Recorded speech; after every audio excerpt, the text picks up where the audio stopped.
உங்க மோதிரத்தை பார்க்கலாமா? எதுக்கு? பயப்படாதீங்க, நான் அதை கேட்க போறதில்ல. அதை சும்மா பார்க்கணும், அவ்வளோதான். ப்ளீஸ்.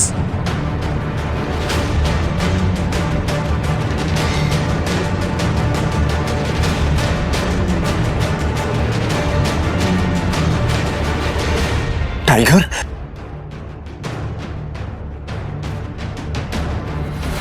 டைகர்! அக்ரமின் வாயிலிருக்கு இந்த வார்த்தையை கேட்டதும் அபினவ் ஆச்சரியத்தில் உறைந்தான். தன் தந்தையை பிரிவதற்கு முன் அபினவிடம் சொன்ன கடைசி வார்த்தைகள் அவனுக்கு திடீரென நினைவுக்கு வந்தன. Run tiger, run tiger, run! ஆனால் அபினவ் அதிர்ச்சி அடைந்தான். அக்ரமிற்கு இவையெல்லாம் எப்படி தெரியும் என்று அவனுக்கு புரியவில்லை. கடைசியா உங்களை கண்டுபிடிச்சிட்டேன் டைகர். டைகர்? ஆமா, கடந்த 18 வருஷமா உங்களை தேடிக்கிட்டு இருந்தேன். நீங்க தான் எங்க டைகர், எங்களோட ஆயிரக்கணக்கான கோடி சாம்ராஜ்யத்தோட வாரிசு. நாங்க 3 ஃப்ரெண்ட்ஸ் சேர்ந்து ஆரம்பிச்சோம். நானும், உங்க அப்பா சஞ்சய் கார்வாலும், அப்புறம் ராணா அக்னிஹோத்ரி. அங்க பாருங்க. இவ்வளவு சொல்லிவிட்டு அக்ரம் சுவரில் தொங்கிக் கொண்டிருந்த ஒரு படத்தை காட்டினான். அதில் சஞ்சய், அக்ரம் மற்றும் ராணா அனைவரும் இருந்தனர். ராணாவை பார்த்ததும் அபினவ் அதிர்ச்சியடைந்தான். அவன் ஒவ்வொரு காலையிலும் கண் விழிக்கும் போது கண்ட கனவு மீண்டும் அவன் கண்முன் வந்தது. அன்று இரவு அபினவின் தந்தையை சுட்டவன் ராணா. அபினவின் வாழ்க்கை ஒரே இரவில் தலைகீழாக மாறியிருந்தது. தனக்கு என்ன நடந்தது என்று அவனால் இன்னும் நம்ப முடியவில்லை. அவன் கையில் தன் தந்தையின் படம் இருந்தது. ஆனால் அந்த புகைப்படத்தில் ராணா அவனை கோபமான கண்களுடன் பார்த்து கொண்டிருந்தான். அவனுக்கு வாய்ப்பு கிடைத்தால் தன் தந்தையின் மரணத்திற்கு இப்போதே பழிவாங்கி விடுவான். கேட்க மறந்துட்டேன். இத்தனை வருஷமா எங்க போனீங்க? எங்க இருந்தீங்க? அப்பா போனதுக்கு அப்புறம் நான் ஒரு அனாதை இல்லத்துல வளர்ந்தேன்.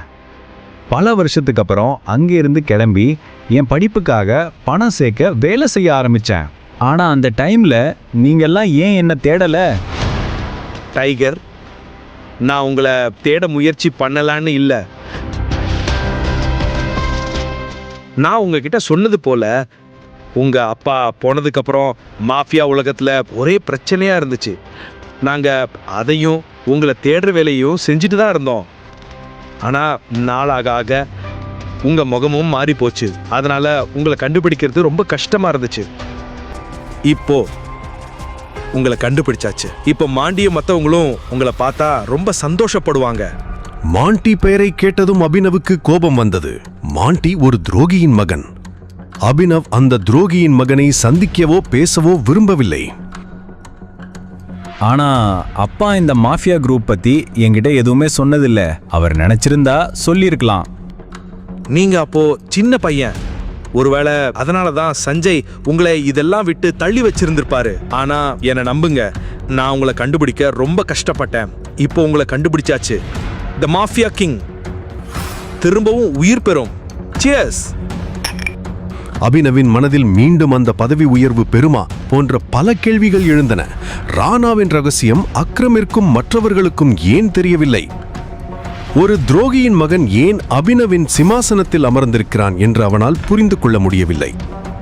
அபினவ் தனக்குத்தானே பதில் சொல்வதற்கு முன் அக்ரம் அபினவிடம் வந்து 50 கோடி ரூபாய் காசோலையை கொடுத்தான். இதோ இதை வச்சுக்கோங்க. டைகர் பொசிஷன் உங்களுக்கு கிடைக்கிற வரைக்கும் இது உங்களுக்கு தேவைப்படும். அபினவ் அக்ரமின் கையில் இருந்த காசோலையை வாங்கி பார்த்தான். அவன் வாழ்க்கை தலைகீழாக மாறியிருந்தது. ஆனால் இன்னும் பல கேள்விகளுக்கு அவனுக்கு பதில் கிடைக்கவில்லை. இன்னொரு விஷயம், இப்போதைக்கு உங்களோட உண்மையான அடையாளம் யாருக்கும் தெரியக்கூடாது. சோ இப்ப வரைக்கும் நீங்க எப்படி இருந்தீங்களோ அப்படியே இருங்க, சரியா? அபினவ் சம்மதித்து தலையிசைத்தான். இருவரும் அறையை விட்டு வெளியே வந்தனர். இதற்கிடையில் அனன்யா அபினவும் அக்ரமும் இருந்த அறையின் கதவை கவலையுடன் பார்த்து கொண்டிருந்தாள். இருவருக்கும் இடையில் என்ன நடக்கிறது? அபினவ் வெளியே வர ஏன் இவ்வளவு நேரம் எடுத்துக்கொள்கிறான் என்பதை அறிய அவள் ஆவலுடன் இருந்தாள். அபினவ் இன்னைக்கு அந்த மோசமான மெடிசினை தான் டேஸ்ட் பண்ண போறான் போல. ரொம்ப சோகமா இருக்குல்ல? கல்யாணத்துக்கு அப்புறம் அந்த பாவப்பட்டவன் என்ஜாய் பண்றதுக்கு முன்னாடியே செத்து போயிடுவான். இதை கேட்டதும் அனன்யா அதிர்ச்சியடைந்தாள். யாரையாவது கொல்வது அக்ரமிற்கு பெரிய விஷயம் அல்ல என்று அவளுக்கு தெரியும். அக்ரம் சார் இவனை மாதிரி சாக்கடையிலிகளை சும்மா விட மாட்டார், தொடச்சி எடுப்பாரு. பாரு, இவனும் உயிரோட இருக்க மாட்டான். கல்யாணம் ஆனதுக்கு அப்புறம் சாகிறதுன்னு சொல்லுவாங்கல்ல, அந்த பழமொழி உண்மையாகும். இதை கேட்டு அனன்யாவுக்கு வருத்தமாக இருந்தது. அடுத்தவர் மரணத்தில் எப்படி யாராவது மகிழ்ச்சி அடைய முடியும்? ப்ளீஸ் அட்லீஸ்ட் அவரை பத்தி இந்த மாதிரி பேசாதீங்க. அப்புறம் என்ன மாதிரி பேசணும்? அவனோட லட்சணம் அந்த மாதிரி இருந்தா அதுக்கேத்த மாதிரி தானே பேசுவாங்க. தேவன், அவ சொல்றதும் சரிதான், நீ சொன்னதும் கரெக்ட் தான். நாம அவரை பத்தி அப்படி பேசக்கூடாது. எப்பவுமே என் தாத்தா செத்து போனவங்களை பத்தி தப்பா பேசக்கூடாதுன்னு சொல்லிக்கிட்டே இருப்பாரு. ஐயோ கடவுளே. அனன்யா எதையாவது சொல்வதற்குள் அக்ரம் அபினவுடன் வெளியே வந்தார். அபினவின் உடலில் ஒரு சிறிய கீறல் கூட இல்லை. தேவேனும் சன்னியும் அதை பார்த்ததும் அதிர்ச்சியில் வாயடைத்து போய் நின்றனர். அவனை பார்த்தா அக்ரம் சார் அவனை தொட்ட மாதிரி கூட தெரியலையே. எப்படியோ அவங்க 2 பேரும் ரூமுக்குள்ள இருந்தப்பவே அவன் மூக்கு உடைஞ்சிருக்கணுமே. ஆனா அவன்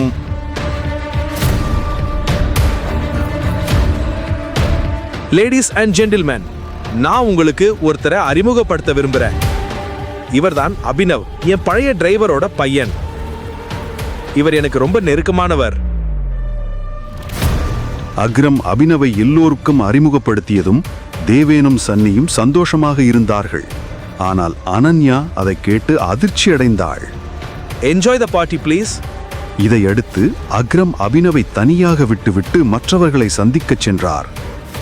தேவேனும் சன்னியும் ஏன் அக்ரம் அபினவுக்கு இவ்வளவு முக்கியத்துவம் கொடுக்கிறார் என்று இன்னும் புரிந்து கொள்ளவில்லை. சன்னி மற்றும் தேவேன் அவனை பற்றி என்ன நினைத்தார்கள் என்பதை அபினவ் பொருட்படுத்தவில்லை. அன்று இரவுதான் தான் கண்ட தந்தையின் முகம் மட்டுமே அவன் கண்முன் வந்து சென்றது. ராணா சஞ்சயை சுட்ட இரவு அவனுக்கு நினைவிருந்தது. அபினவுக்கு ராணா தன்னை சுட்டதும் ஆனால் அதிர்ஷ்டவசமாக உயிர் பிழைத்தான் என்பதும் நினைவிருந்தது.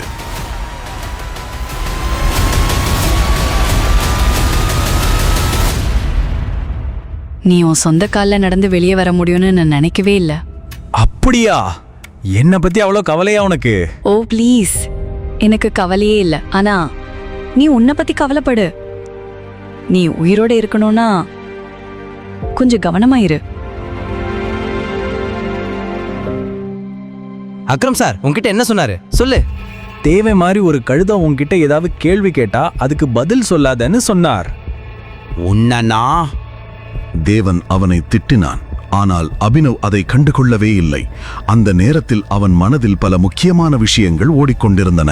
இதற்கு பிறகு விருந்தின் மீதமுள்ள நேரம் அனன்யா அபினவுடன் எதுவும் பேசவில்லை. என் வீடு பக்கத்துல இருக்கு, நாம அங்க போலாம். நான் உன்னோட உன் வீட்டுக்கு வருவேன்னு நீ எப்படி நினைச்ச? உன் நிலைமை இப்படி இருக்கு, அப்போ உன் வீடு எப்படி இருக்கும்? நீ என் மனைவி, என் கூட வாழலன்னா யார் கூட வாழ்வ? இங்க பாரு, இந்த மாதிரி மட்டமான லாஜிக் உன் பாக்கெட்ல வச்சுக்கோ. முதல்ல நீ எப்படி என் பெட்ல வந்தேன்னு சொல்லு. நானும் உன்னை அதே கேள்விதான் கேட்கணும். நல்ல பாயிண்ட். ஆனா நான் உன் வீட்டுக்கு வந்து வாழ மாட்டேன். நான் என் வீட்டுக்கு போறேன், ஓகேவா? அப்புறம் ஃபியூச்சர்ல அது கம்பல்சரா இருந்தா நான் உன் வீட்டுல தங்க மாட்டேன். நீ என் வீட்டுக்கு ஒரு வேலைக்கார மாதிரி வந்து வாழ்வ, புரியுதா? அபினவ் முதலில் அவளை பார்த்தான். பிறகு தன் விரலில் இருந்த மோதிரத்தை பார்த்தான். அந்த மோதிரம் இன்று இல்லை என்றால் அவனுக்கு என்ன நடந்திருக்கும் என்று யாருக்கு தெரியும்?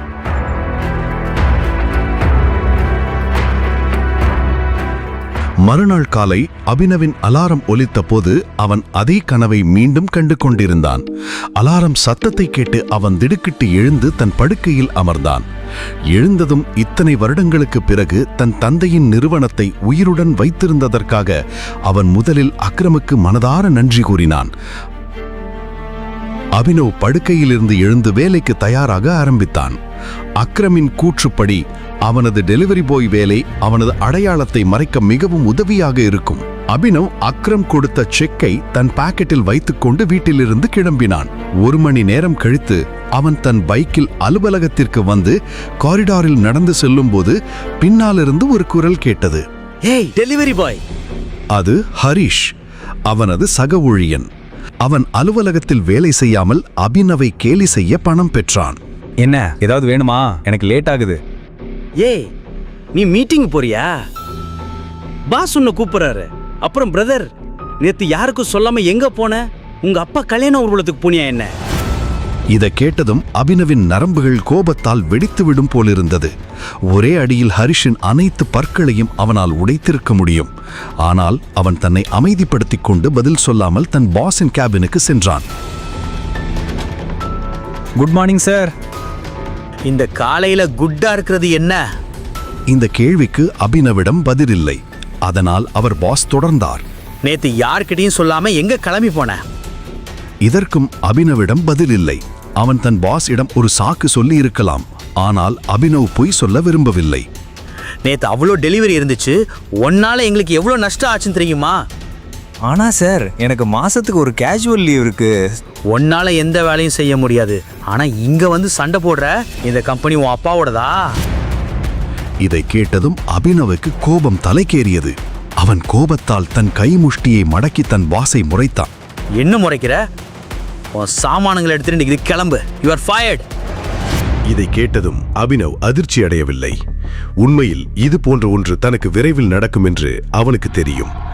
அவன் பாஸும் தேவேனுக்கும் ஒருவரை ஒருவர் நன்கு தெரியும். நேற்று விருந்தில் தேவேன் அபினவுக்கு பதிலளித்த விதம், தேவன் மாதிரி ஒரு கழுதை உங்ககிட்ட கேள்வி கேட்டா அதுக்கு பதில் சொல்லாதன்னு அவர் என்கிட்ட சொன்னார். இது இன்னைக்கு நடக்கலனாலும் என்னைக்காவது ஒரு நாள் நடக்கும் என்பதை அபினவ் புரிந்து கொண்டான். ஓகே, பிரச்சனை இல்லை, நான் கிளம்புறேன். நான் வேலை பார்த்த முழு மாச சேலரியா கொடுங்க. சேலரி? நீ பண்ண நஷ்டத்துக்கு உன் சம்பளத்துல ஈடு கட்டுறதுனா நீ இன்னும் பாக்கெட்லேருந்து 10,000 ரூபாய் எனக்கு தரணும். நான் உன்னை கேட்கலன்னு சந்தோஷப்படு. அதனால அமைதியா இங்கேருந்து கிளம்பு. என்ன சொல்றீங்க சார்? ஒரே நாள் எப்படி 25,000 ரூபாய் நஷ்டமாச்சு? எனக்கு என் சேலரி கிடைக்கிற வரைக்கும் நான் இங்க இருந்து கிளம்ப மாட்டேன். என் சேலரியை கொடுங்க. சேலரி? இங்க பாரு, இப்பவே உனக்கு உன்னோட சேலரியை கொடுக்குறேன். அவன் பாஸ் இதை சொல்லி மேஜையில் இருந்த மணியை அடித்தான். அடுத்த கணம் அறைக்கதவு திறந்து 4 பவுன்சர்கள் உள்ளே நுழைந்தனர். இந்த ரவுடிய தூக்கி வெளியே போடுங்க.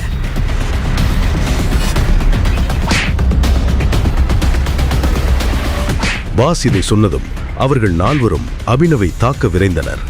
ஆனால் அவர்களில் யாரும் அபினவை தாக்குவதற்கு முன் அபினவ் அவர்களை கீழே தள்ளிவிட்டான். அவன் ஒருவரின் கையை உடைத்தான், ஒருவரின் காலை உடைத்தான், ஒருவரின் வயிற்றில் குத்தினான், ஒருவரின் மார்பில் உதைத்தான். ஒரு நொடியில் பாஸின் ஆட்கள் அனைவரும் கீழே விழுந்தனர்.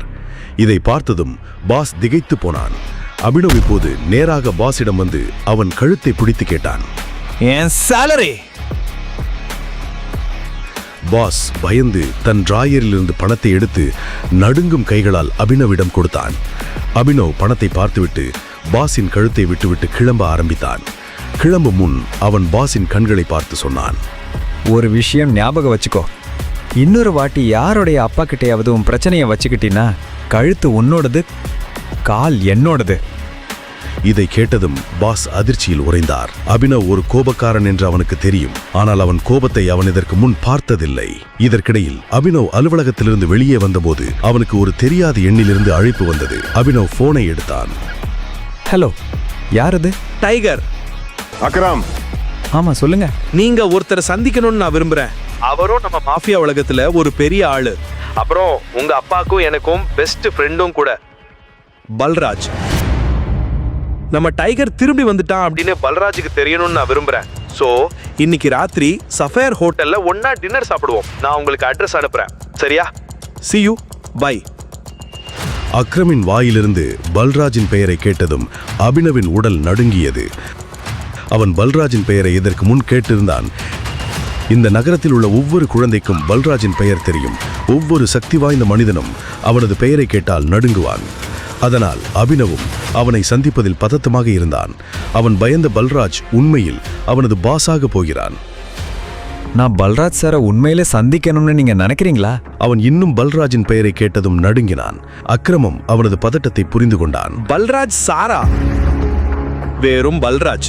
நீங்க டைகர் பாஸ். காட்டுல எல்லா மிருகங்களும் டைகர் பேருக்கு பின்னாடி சார்னு சொல்லும். ஆனா டைகர் எந்த மிருகத்தோட பேருக்கு பின்னாடியும் சார்னு சொல்லாது. ஈவினிங் சந்திப்போம், பாய். அக்ரமின் வாயிலிருந்து இதை கேட்டதும் அபினவின் தன்னம்பிக்கை அதிகரித்தது. அவன் இப்போது ஒரு கூண்டிலிருந்து வெளியே வந்து காட்டுக்குள் நுழைந்த ஒரு டைகர் போல உணர்ந்தான். தன் பழைய அலுவலகத்தை விட்டு வெளியேறிய பிறகு அபினவ் வீட்டிற்கு திரும்பினான். அவன் கடைசியாக தன் படுக்கையில் இப்படி ஓய்வெடுத்தது எப்போதென்று அவனுக்கு நினைவில்லை. அவன் மிகுந்த உற்சாகத்துடன் அறையின் கதவை பார்த்து கொண்டிருந்தான்.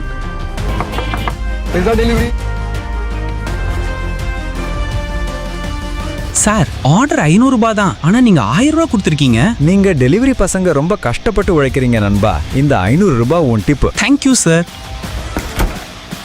இங்கு அபினவ் பீட்சா பாக்ஸை கவனமாக பார்த்து கொண்டிருந்தான். அவன் கடைசியாக பீட்சா சாப்பிட்டது எப்போதென்று அவனுக்கு நினைவில்லை. தனக்கும் வைபவிக்கும் தனியாக ஒரு வீடு வாங்க திட்டமிட்டிருந்த போது அவளுக்கு மட்டும் ஒரு பீட்சாவை வாங்கி சாப்பிட்டிருந்தாள். எத்தனை ஆசைகளை தியாகம் செய்தான் என்பதை அவன் இன்று உணர்ந்தான். ஆனால் இப்போது அவன் நிறுத்தப் போவதில்லை. மாலையில் அபினவ் சஃபயர் ஹோட்டலுக்கு செல்ல தயாராக ஆரம்பித்தான். அவன் ஒரு கிரே நிற சட்டையும் பிளாக் பேண்ட்டையும் அணிந்தான். அபினவிடம் அணிய சிறந்த உடை எதுவும் இல்லை. அவன் ஹோட்டலை வெளியில் இருந்து பார்த்ததும் திகைத்து போனான். இவ்வளவு பெரிய ஹோட்டலை அவன் இவ்வளவு நெருக்கமாக இதற்கு முன் பார்த்ததே இல்லை. முழு கதையையும் கேட்டு மகிழ பாக்கெட் FM MP டவுன்லோட் செய்யுங்கள். லிங்க் டிஸ்கிரிப்ஷனில் கொடுக்கப்பட்டுள்ளது.